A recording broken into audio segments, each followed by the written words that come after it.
Hi everyone, thank you for tuning in to today's special topic where I'll be showing you how to use connectors within Microsoft Teams.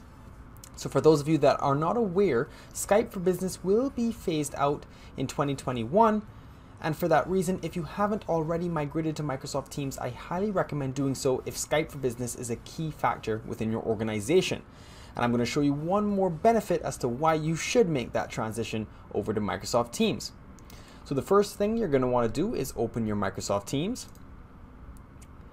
Now from here, you're going to select Apps in the bottom left corner.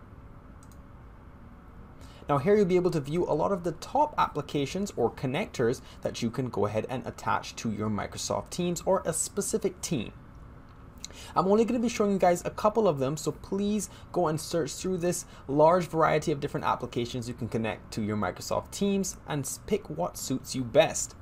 So let's say you do a lot of project management. You may be using certain web applications such as Trello or Asana. Well, you can connect those applications to your Microsoft Teams for specific projects. So let's go ahead and start with Trello. So all you'll have to do is either search for Trello or find it amongst the list of applications. Select Trello and then select Add.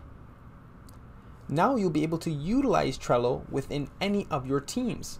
For example, go to your teams, go to the one team, and then Trello will be viewed in the bottom bar. You will need to sign into your Trello, but once you do so, you can use a lot of functions to add cards, add labels, set due dates that is connected automatically to your Trello platform. So let's go back and try this with Asana, which is another project management tool. We'll click on it. We'll add it specifically to a team. And let's say let's add it to Let's Use Connectors. We'll set it up. And it will go through the process in order to connect Asana with a specific team in your Microsoft Teams. Now, the last one I want to show you is going to be specific for, let's say you're doing marketing and you utilize a lot of surveys such as SurveyMonkey. Well, you can also set up SurveyMonkey with your Microsoft Teams.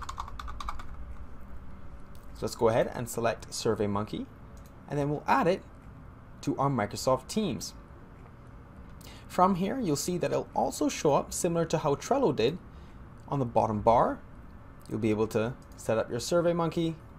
It'll go through the process of signing you in and connecting it to your Microsoft Teams by opening a web page that you'll then have to sign into. Now guys, there is a large variety of applications that you can use to connect to your Microsoft Teams, and as I said before, you're going to want to go through this list. A lot of these you are already using within your organization, and by connecting them to one of your main source of communication and collaboration within your organization, that being Microsoft Teams, will help increase productivity. It's much easier when you have everything in one central place. Now guys, if you have any questions at all, don't hesitate to let me know in the comment section below. Don't forget to like and subscribe to our channel so that you can get notified whenever we go live each and every single weekday between 12 and 5 p.m. Eastern Time. And once again, I appreciate everybody tuning in. Thank you.